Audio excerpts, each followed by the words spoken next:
Hey, what's going on everyone? Ryan Harry from Ryan Harry Tennis, and today we're going to talk about that backhand and how to turn that weakness into your weapon.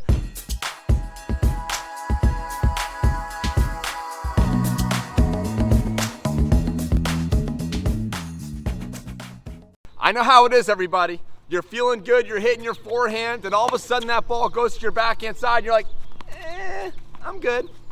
I get it, I understand. I struggled with the backhand for years. I mean, truly struggled with the backhand for years, to the point where I would run 30 feet around to hit a forehand instead of just lining up the backhand and trusting it.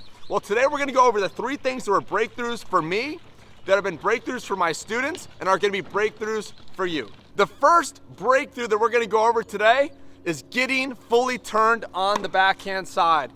A lot of times I'll see my student, and again, this is what I struggled with as well, I'll see my student moving to the ball without fully rotating their dominant side towards the ball and at the ball. And if you do this, what happens is we typically are going to fall off the shot at contact. Our spacing isn't going to be there, and we're not going to have support from our body because we haven't gotten into our full coil, okay?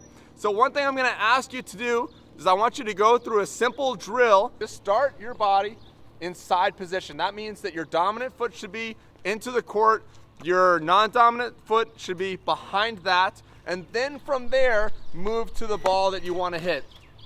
This seems silly because obviously you're not going to be able to set up like this in an actual match, but what this does is it gets you used to moving in that position.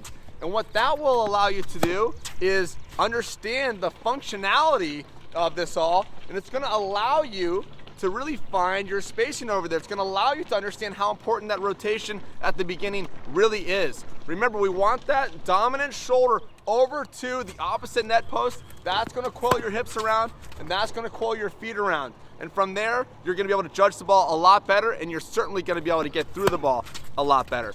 From there, you can put yourself back into proper ready position, go ahead into your split step, and then you can add your unit turn and apply it into that side position. The second progression today is the KISS rule. Keep it simple, stupid.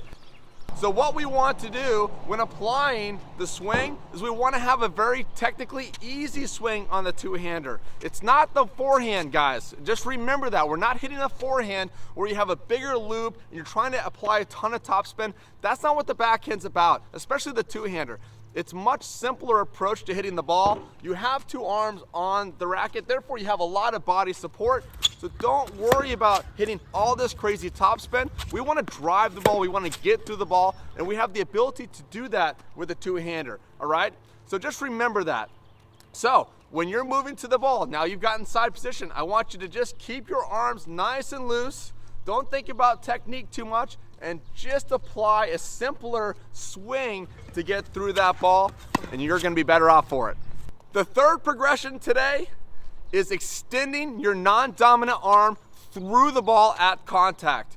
I'm telling you, if you focus on keeping your swing simple and you're in side position from the beginning, you're used to turning and getting to the side, extension through the ball is going to be absolutely crucial to find what you want. Remember, we're penetrating through the ball on the backhand side, again, especially for the two-hander. So make sure that when you do turn at contact, you're not as focused on the take back. Your take back is already there because you've learned how to rotate, right? The take back is just a very simple pullback, right?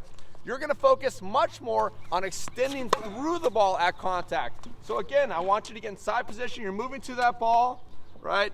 You're gonna keep that swing nice and simple at the beginning, and at contact, what are we doing?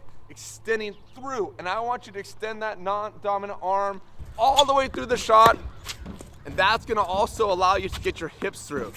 This will give you command of the ball. It's gonna allow you to apply more power.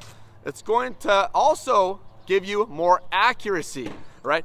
If you apply all of these 3 things and you work on them and just do it over and over again and let these be as important as I'm saying that they are, you're gonna have a great two-handed backhand in no time. You're not gonna worry about that ball going over there at all. You're gonna have the confidence to get through the ball, and that is what we're looking for. Okay, everyone, thank you so much for watching. If you enjoyed this, please like, subscribe, And push that bell notification so that you have first access to all the videos. All the best, everyone. Thanks so much. Oh, you didn't turn. You want some peanut butter to go with that jam?